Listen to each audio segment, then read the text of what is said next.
Welcome to the debate. I'm your host, Maqbool, with you at PTB World. In today's show, we will be taking a look at the important developments, of course, with reference to what is going on within Pakistan. Our first topic is going to be taking a look at the conduct of the general elections. And this is important, especially in terms of the kind of debate that we've seen centered around the 90-day time period outlined by the Constitution. And then, of course, with the new census coming in and delimitations being in order, and what is going to be the move forward and the procedure forward regarding this as well. A number of political parties, including the PPP, had expressed reservations over the timeline of these elections and had asked the ECP to move forward with a schedule that ensures and gives a certain certainty around when the elections are actually going to be held, and that the tenure of the current caretaker setup is not delayed by an indefinite period. Something, of course, which the ECP has been pushing for quite some time. It has only talked about the fact that new delimitations are going to be in order given the new census results. And this is something that they still stand by. And they've also fast-tracked the way that this is going to go ahead, and something that they are going to be focusing on in terms of also releasing this new schedule, and then also talking about the election schedule. They have assured this in their meetings with parties such as the PPP, the ANP, the BAP and BNP, and all of these consultative meetings have pointed towards the ECP's commitment of ensuring that there is no indefinite time period and that they are going to be moving forward with elections by mid-February, if not before. So we're going to be taking a look at what this means and the reservations that have been put forward by parties, different political parties, including also reservations surrounding the census results and what sort of impact it's going to have on the new delimitations, and whether or not the kind of time frame we're now looking at is something that the ECP will be able to stand by. At the same time, we also know that there is a plea also underway with the Supreme Court with regards to the polls in Punjab being held on May 14th, in order that, of course, the ECP had appealed before the Supreme Court about, in which the Chief Justice of Pakistan has also commented once again, reiterating this 90 days time period under the Constitution that the ECP must follow. But we're going to see whether or not that is something that also impacts the current scenario. Our next segment is going to be focusing on another important challenge that is faced by the country, and that includes, of course, the kind of security threats and the spike in the law and order situation in the country that we have seen. And we now also know that at least 8 security personnel have died, and while 17 others have been injured when a suicide bomber has attacked the security forces convoy in district Bannu in KP. And this is important, especially in terms of how that the kind of attacks that we have seen in the past have increased, and not only increased in terms of the way that we have dealt with this in the past, but also in terms of the kind of scale and frequency that have been seeing within this year, and the way that there have been more cases in areas such as KP and Balochistan, unfortunately, than others, and how exactly will the security forces be able to curb this and other security issues within the country. So that's going to be our focus at the end of this segment today.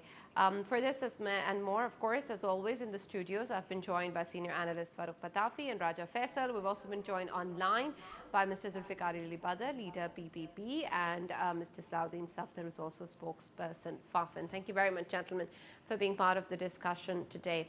Let me start with you, Zulfikar Badr Sahab. I want to understand the situation, and I want to know what exactly is going on in terms of what sort of stance the party is holding on the matter. I know that you have always talked about the fact that the 90 days time period of the Constitution is something that is extremely important and something that it needs to be followed beyond the priority of the delimitations, and something that needs to have more emphasis.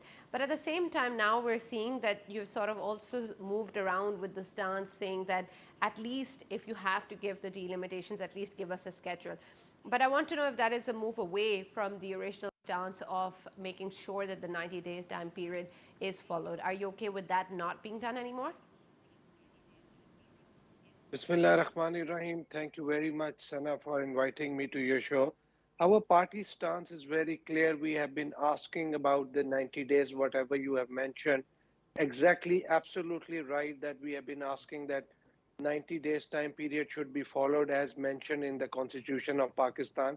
Our few members delegation have met with the Honorable Chief Election Commissioner, and they have assured that very soon they are going to, once they complete the consultative process with other political parties, they are going to give us a timeline and they are going to give us the election schedule the day once the whole process is completed. So our leadership is waiting for that time period. Once Election Commission give us their schedule to announce the election schedule for the upcoming elections. Once they give it, so we are going to, whether they give it or they don't give it, the party is going to bring everything in the CEC meeting, the Central Executive Committee meeting, which last was held in Karachi. Now the next one is going to be held in Lahore. So all those circumstances and all those things are going to be discussed in the next CEC in Lahore. Then we will be able to give our stance, our party policy, and leadership will be giving a future party policy on that, because we have been asking and we have been emphasizing and we have been uh, asking that the party and the election commission should follow the constitution on the 90 days time period, and they should give us the schedule. So delimitation is one of the other thing. Our party, of course, have party rep have voted in the CCI, but they have been asked that the election time period is not going to get affected, as mentioned by Mr. Murad Ali Shah, the former chief minister who was in the meeting. So we are looking forward and anticipating, hopefully, Right, that but something Zulfikar good sir, is the going to election come time out period of from Election 90 Commission days of Pakistan. is getting affected regardless. Yes, I think the yesterday's um statement and the turning down the review of the Election Commission of Pakistan from the Supreme Court of Pakistan, I think it's a clear sign that there is no second thought. Election should be held within 90 days, and Constitution is the supreme, and it must be followed. So I think the onus is on the Election Commission of Pakistan to give the date, and we have been asking for it, and they should be giving the date once their consultative process is complete. A few of the days have gone, and very less time is less. So they will have to announce the date very soon.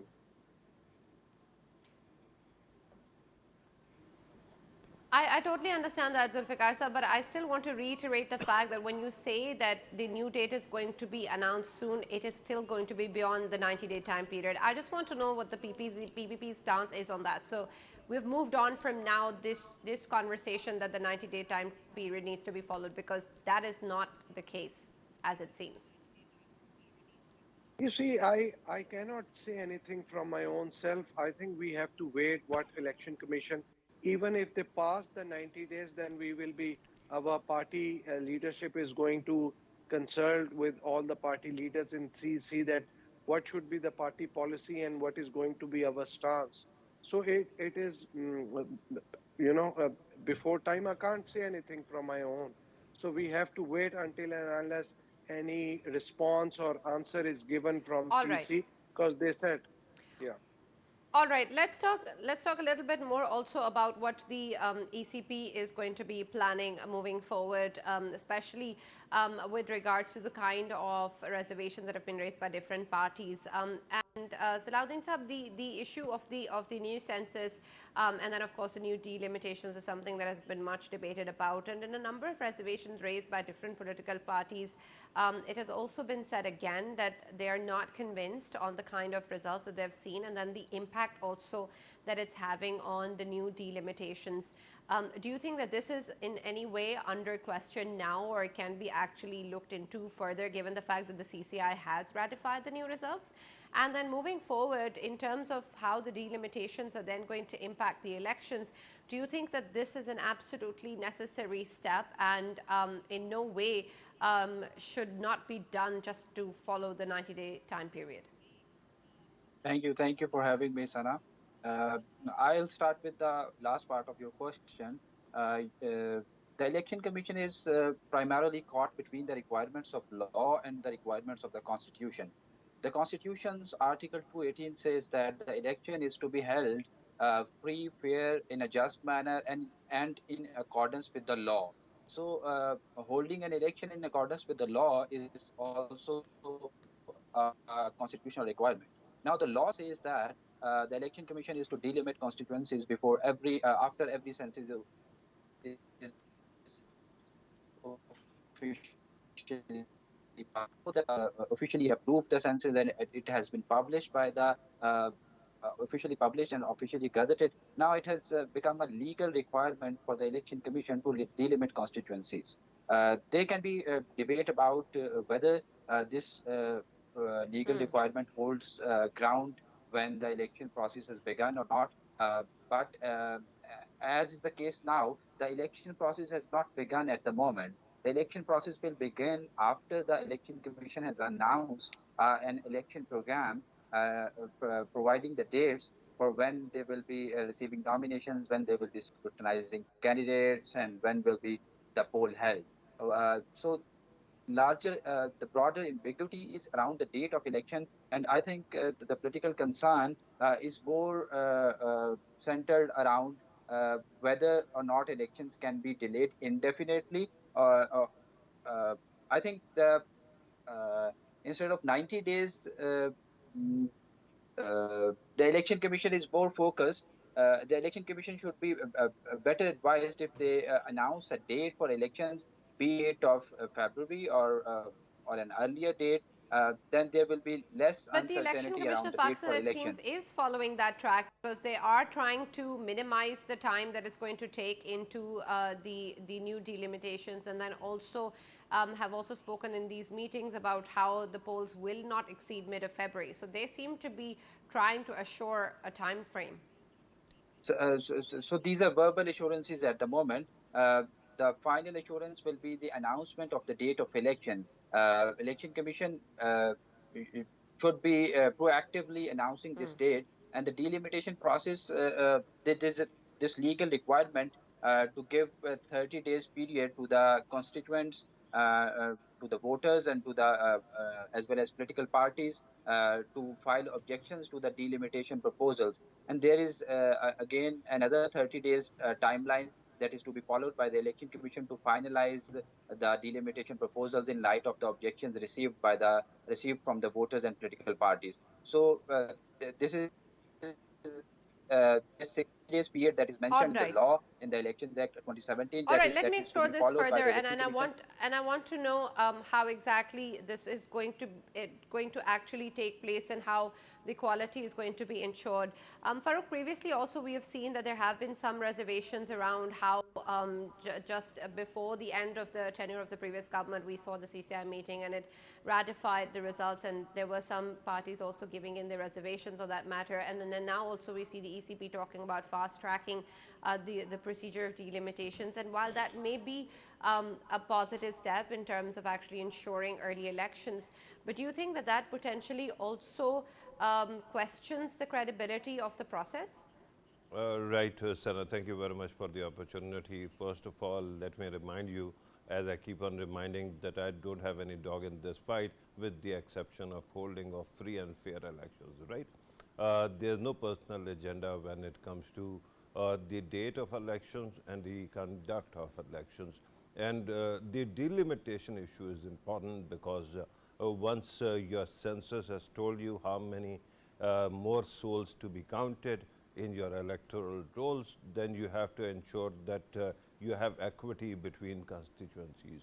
And this is where I have to actually compliment FAFEN as well. Usually other pundits keep on,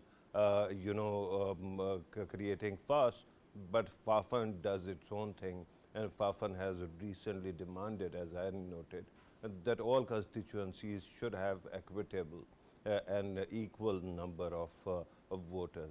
So that is also important because the complexion of a constituency, Sana, can also decide what kind of outcome there is going to be. So if you are actually following the same principle and if you are implementing it, it is good. But what it does to the whole process is that it can further lengthen the period which might take the election commission to actually implement it.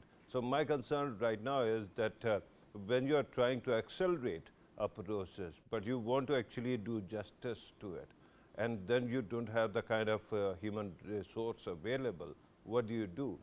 In the end, there's always a possibility of compromising something somewhere. Now, we won't know it till the election day, because once the elections have taken place, that is when political parties start finding fault with the process. But before that, of course, everybody keeps on playing this interesting game of chicken, that the elections have to be held as soon as possible. I don't think any political party right now is on ground ready. We haven't seen the name of candidates. We haven't seen the kind of manifesto that we see in the past. Similarly, we haven't seen the kind of investment, the kind of preparation for the elections from any of the political parties. So if we keep on hearing that these parties are ready for elections, I think that is not the case. Then the biggest confusion that I have is regarding People's Party's own role. I think in CCI meeting, one would have actually expected that if they thought that the census is going to create problem, they would have actually objected to it. There was a big number of their representation in the CCI that day, but we did not see that happening.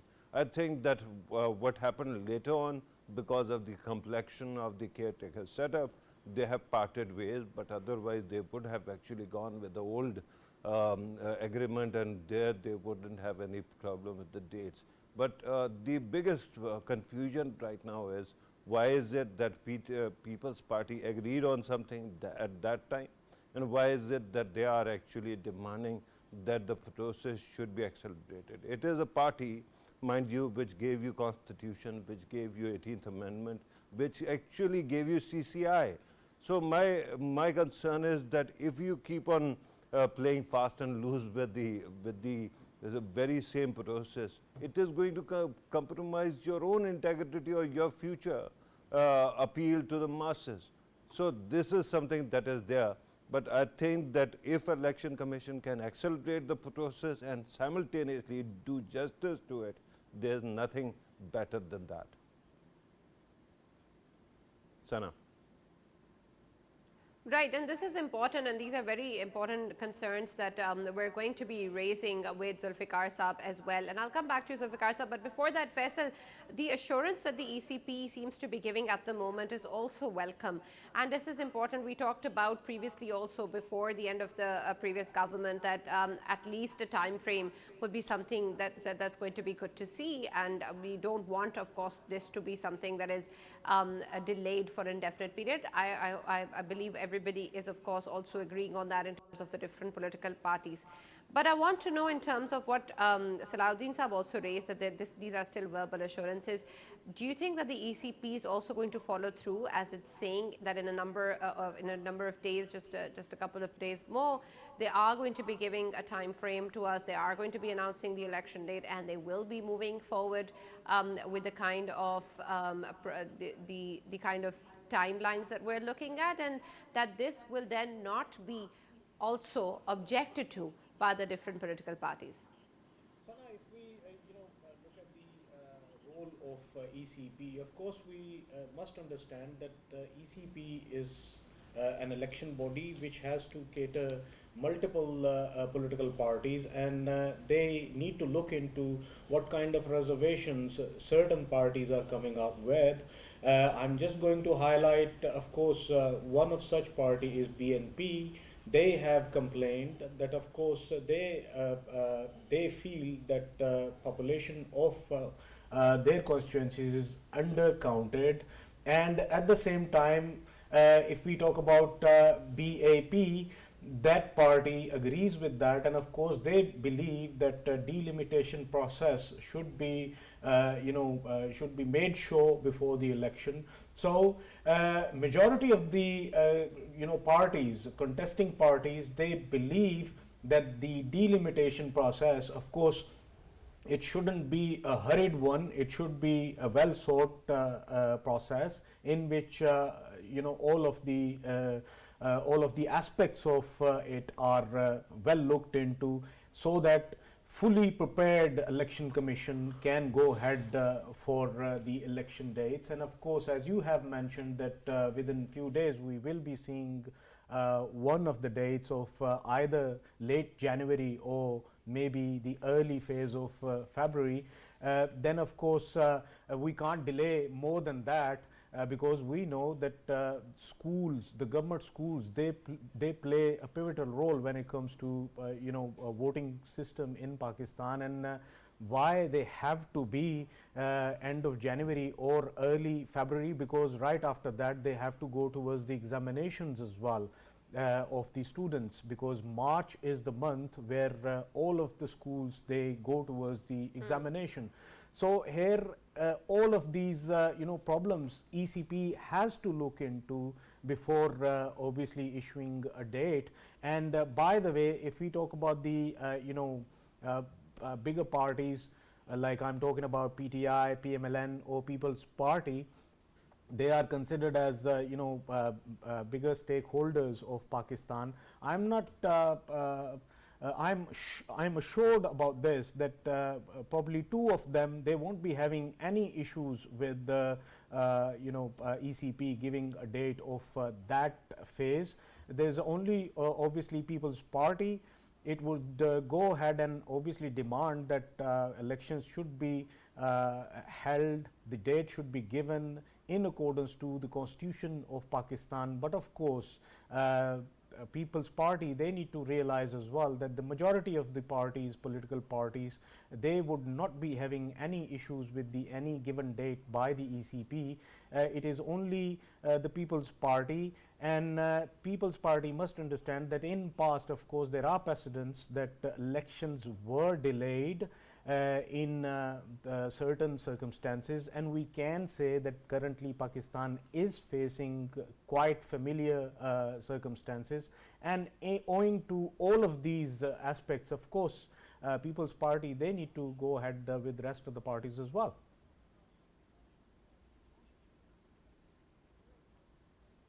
Right, and this is important. And Zulfikar Sahab, I guess we'll come to you, especially in terms of the kind of points that are being raised, and also in terms of what we talked about earlier. One, of course, the fact that whether or not, when we take a look at parties, including the PPP, talking about the fact that there needs to be elections in a certain time frame and sooner rather than later.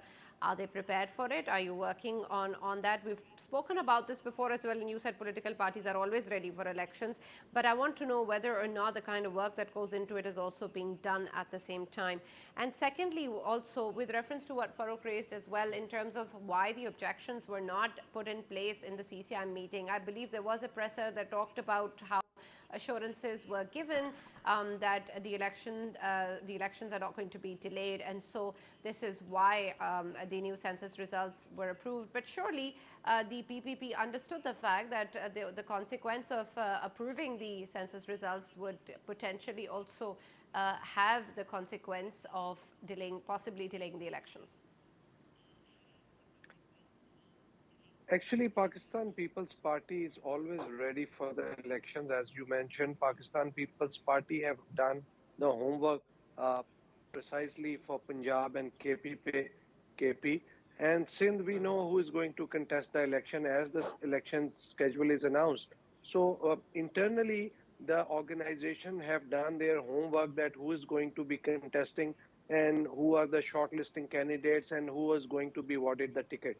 So precisely, Pakistan People's Party has done their initial homework, but even after the election, there are a lot of people who are going to apply, and newcomers can also apply.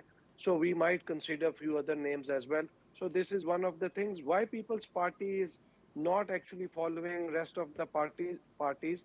One of the fellow guests was saying something, because Pakistan People's Party has always been very vocal about following the constitution.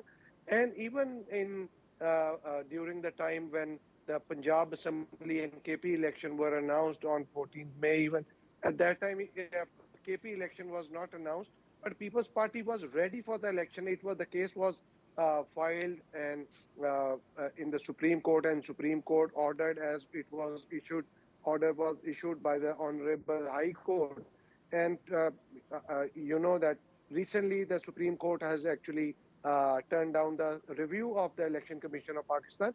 So we were even ready at that time. If election would have happened, we would have been on ground. So Pakistan People's Party is always ready, and Pakistan People's Party believes that the supremacy of the constitution should be there, and not even People's Party, rest of the parties should also follow the constitution, because constitution is the main thing that everyone has to follow. So once you follow the constitution and you go by the books of constitution, I think that is what is required, because by violating the constitution, all the parties will come under that tag that they are the violators of constitution. So Pakistan People's Party does not want anything that we have been a part and parcel of anything that has been violating the constitution. That is the reason we have been very vocal and highlighting the and raising the voice about giving us the date. Once the date is Right, given and by the Zulfikar, Election Commission, regarding the second whether part it's of the question. January or sorry. Second part of the question, sir. Yes, CCI. Zulfikar Sahab, regarding the second part CCI of the question with reference to why objections were not raised as part of the CCI meeting. Yes. You see, I was not actually sitting in the CCI, but I tell you what Mr. Murad Ali Shah and our rest of the two members were sitting, and they said nothing has been talked about, and they have been assured in the CCI meeting that this is not going to give any damage to the election date. Elections are going to held in time, and we will be able to do the limitation within that particular time period where Right, but Zulfikar Sahab, surely the So PPP knows better than to just follow through with verbal assurances, right? And how exactly did they propose, Badr Saab, that they could do the two impossible things, hold the election in time and then actually go for delimitation also, which is a hectic exercise. You see, Pitafi Sahab, I don't know, was it a prank or was it some kind of assurance in the CCI meeting? I can only tell you what Mr. Murad Ali Shah has mentioned. I am, just repeating what he told us what happened in the CCI. So People's Party is believing what happened actually in the CCI. If there was something more than that, or it was just only that. So I can only narrate what I know from the, story of Mr. Murad Ali Shah. He is a former Chief Minister, honorable person. He cannot make up any story. So we have to stick to that thing, because he believed in it, and that's why he voted in it, and now the situation No, is absolutely totally not. different. Zulfikar Sahab, we're not saying that Murad Ali Shah made up any story, or what he's saying is not true. I'm just moving on and building on what he said. Building on what he said is that you moved ahead with the assurances given. So the PPP decided to believe the assurances given and then take a decision. But I want to know, why exactly did the PPP decide to believe the assurance given to them? You see, when you are sitting in a coalition government and you have number of allies with you, and you have been a good working partner, good working relationship with the rest of the allies, and it's a time period of 16 months, then I think there is no other choice that you believe in your partners and in your allies. So PPP leadership who were sitting in the All right. meeting, they Okay. believe they I had. understood your point. I'm going to continue the discussion with Salahudin Saab as well, and I want to know the role that that FAFEN can play in the upcoming elections. And I want to know that, of course, there's a lot of talk about timely elections, and that's important. But I also want to know then that ultimately, of course, in Pakistan, there's always talk about free and fair elections and the fact that we need to ensure transparency. And while perhaps the intention is there for this to actually happen, how do you think measures, given now the political circumstances, the kind of polarization we've seen, the kind of caretaker setup we have, the kind of issues we have with the delimitations and the new census results and the different political parties, cases going on against the previous Prime Minister as well and the PTI chairman, how exactly will we be able to ensure free and fair elections, and what sort of recommendations are there from FAFEN for this to happen? Thank you, Sana. FAFEN believes that it is the job of the Election Commission to announce the election date. So it would be interesting to know that who assured Pakistan People's Party or its Chief Minister Murad Ali Shah that election will be held on time, uh, because Election Commission was not sitting in the CCI. Was it BMLN or was it somebody else? It was not their job to decide when the elections will be held. After the amendment in the Section 57 of the Elections Act, now it is purely the Election Commission's task to announce a date for the general elections. So it will be interesting to know that who was giving assurances to the parties regarding the date of election.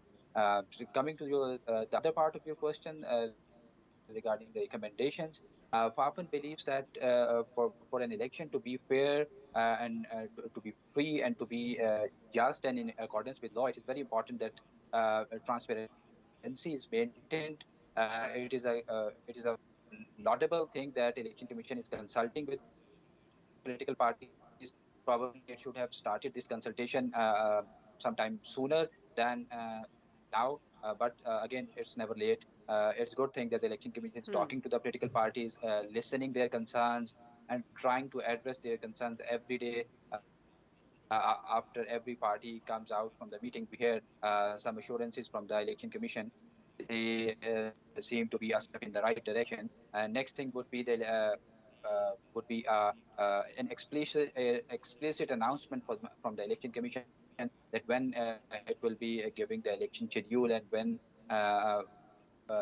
would be the election day. So the transparency and the lack of lack of and its attempts to remove the confusion around the date for elections are very important for elections to be perceived as fair, because elections can be fair, the election processes can be fair, but if its perception is not right, then the perception matters a lot.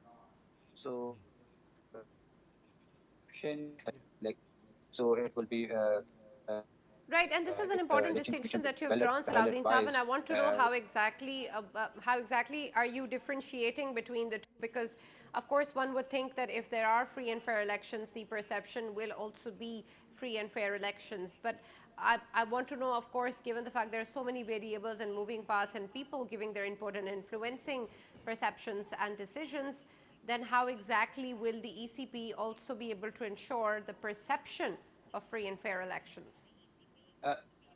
The communication of electoral information is the key to ensure to improving the perception around the fairness of election. Election Commission should be upfront to share all the critical information with all critical stakeholders on time, well before time, so that there is less room left for confusions and uncertainties.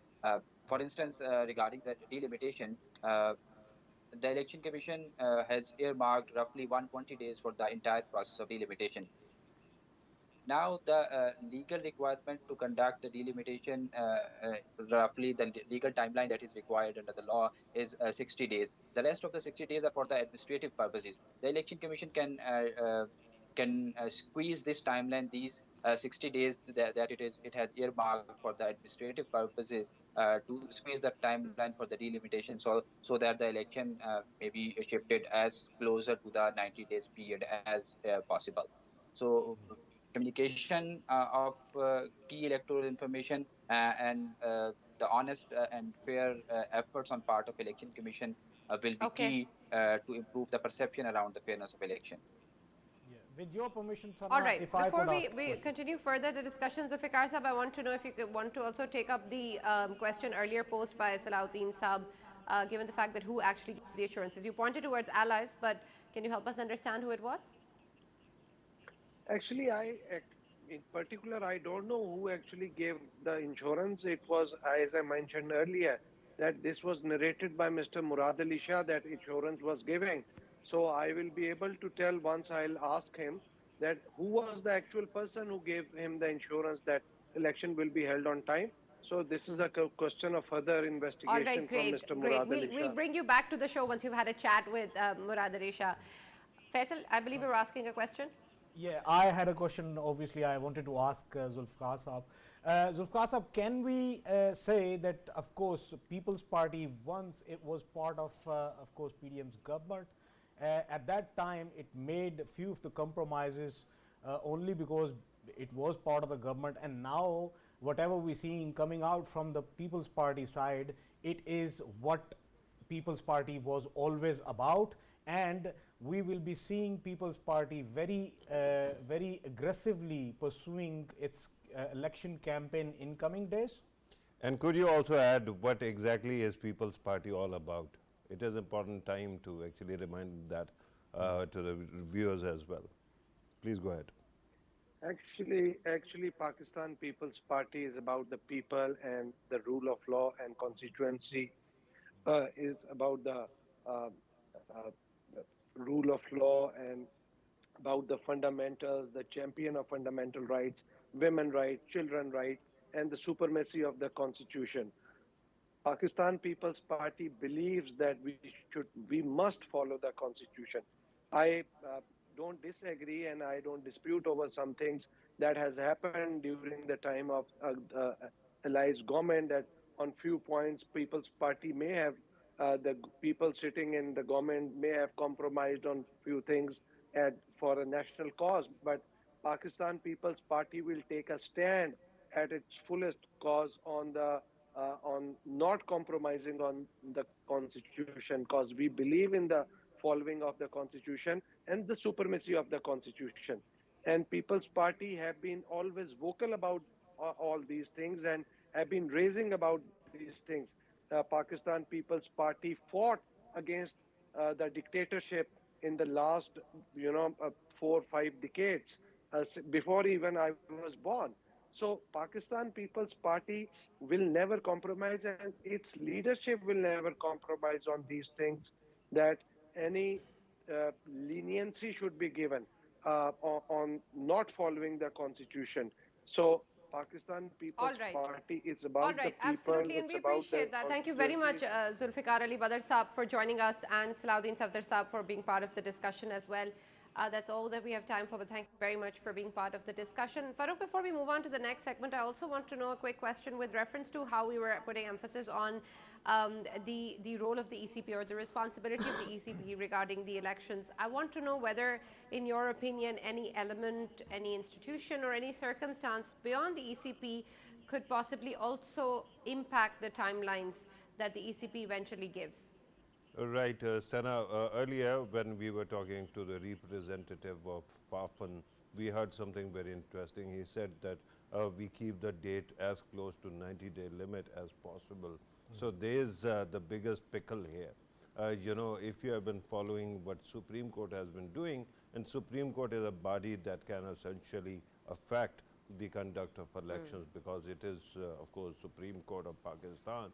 And we have seen that Supreme Court keeps on telling us that 90 days and as close as possible to 90 days are not the same thing. And the latter is not, agreeable to the Supreme Court. But I then don't understand how you actually go about and reconcile all the realities. You don't have money, you don't have human resource, you don't have the kind of time to squeeze in the delimitation. Then you have to actually go for delimitation also, and then conduct the elections as well. So all these issues being reconciled is a big question mark right now.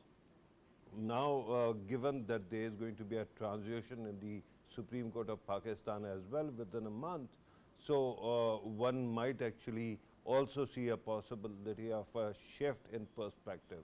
Whether it is going to be something that is closer to the ECP's point of view or farther away from it, we don't know. We'll have to wait and see. So this is the only thing where perhaps we can see some kind of a divergence of opinion. Sana. All right, we're now going to be moving on to our next segment, which takes a look at what is happening in terms of the security situation in the country. And unfortunately, we've seen another attack by a suicide bomber that has killed 8 security personnel so far that have been martyred in this attack, and of course 17 others that have been injured. And the numbers, of course, unfortunately keep on changing. And this is not, of course, the first time it's happening, not even recently. And Faisal, we've spoken about the kind of security challenges the country has been facing for quite some time, and there is a strategy in place. There are resolutions that we have put forward in terms of what our resolve is going to be, what our commitment is going to be, how there's going to be zero tolerance. And of course, the armed forces and the security personnel, even the civil leadership, are on the same page and fully prepared. But even then, at the moment, when we see such attacks taking place, do you think that there are still areas that need to be looked into more deeply, perhaps, and revisited in terms of how exactly our strategy is going to be moving forward, and how do we then curb or prevent such attacks in the future? Sana, you're very right about it. Of course, we know such kind of incidents, they do take place. Here I want to mention that, of course, Pakistan's intelligence services and security services, they are working at their best, and if one or two attacks are taking place, it means that there are plenty of other attacks which are being figured out and people are being caught. And of course, our intelligence services and security services, they are working 24/7 to make sure that these kind of attacks are not taking place. But here the important thing is that these kind of attacks, of course, they are initially originating from within our neighboring Afghanistan. Of course, Pakistan is constantly in talks with Afghanistan related to it, because Afghanistan itself knows that two of its provinces that are neighboring Pakistan, Kunnar and Nangarhar, they are quite volatile and vulnerable. Reason being, there are presence of course, TTP, there are presence of IMU, presence of many other, including Daesh Khorasan. And Daesh Khorasan is obviously taking care of many of these outfits. So it is a problem not only for Pakistan, but of course for Afghanistan as well. Afghanistan need to play its own role as well. I'm not blaming them that they are not playing the role. Maybe they are playing the role, but to a certain extent they need to, of course, raise the